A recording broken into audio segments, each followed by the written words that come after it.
Well, it's official tissue now. Keefe D has now been charged with the murder of none other than Lassane Parish Crooks, aka Tupac Shakur, the greatest rapper of all time. But this is pretty much what everyone knew was going to happen. Keefe D was running around on every podcast he could be on talking about that night in Vegas. He should have kept his mouth closed. When you doing dirt like that, you don't run around talking about it like you bragging about it. But it don't matter to me because I personally wanted justice for the Shakur family. I'm just saying if you in the street life, you don't run around talking about your dealings in them streets. It's many different speculations as to that night Tupac was killed in Vegas. But here's my understanding, the way I know it, of how things unfolded. Tupac, Suge, and the Death Row entourage and Mob Piru members attended a Mike Tyson-Bruce Seldon boxing match. The match was quickly ended in favor of Mike Tyson. Tupac and others spotted Orlando Anderson, aka Baby Lane, who was said to have robbed the Death Row member of his chain. Tupac then immediately ran up and took off on Baby Lane. Then others joined in, including Sugeknight and other Death Row members, and began to beat him down and stomp him out.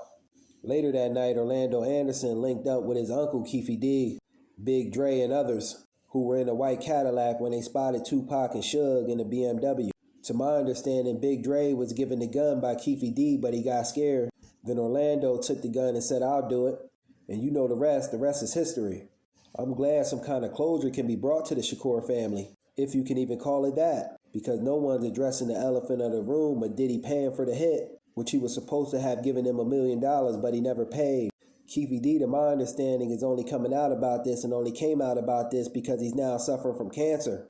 He said that in an interview himself. But I question, is this truly justice without getting Diddy? Diddy ain't complicit in all this.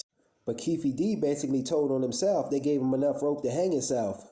The Vegas police were hype about this case, basically saying that you won't see police work like this nowhere in America, like they really did some type of police work. Keefe D told on himself.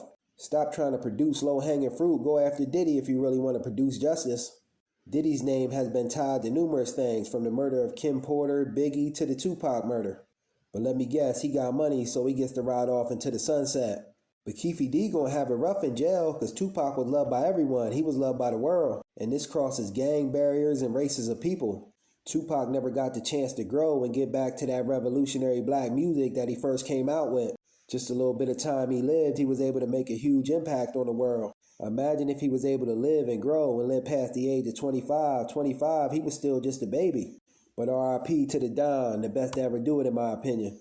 But they did give Keefe D enough rope to hang himself. They kept letting him talk and talk so they could build a bigger case and a bigger case, kind of like they do with a drug dealer. Let you keep catching cells till you get that one big one, then they take you down. But Keefe D did tell, and by him telling, I believe he was given a proffer agreement, according to Greg Caden. And in that proffer agreement, he wasn't supposed to keep going on podcasts. He wasn't even supposed to be talking about this kind of stuff, so he did it to himself. But RIP to Machiavelli the Don. And if you want to produce justice, you got to go get Diddy. Case closed. Peace.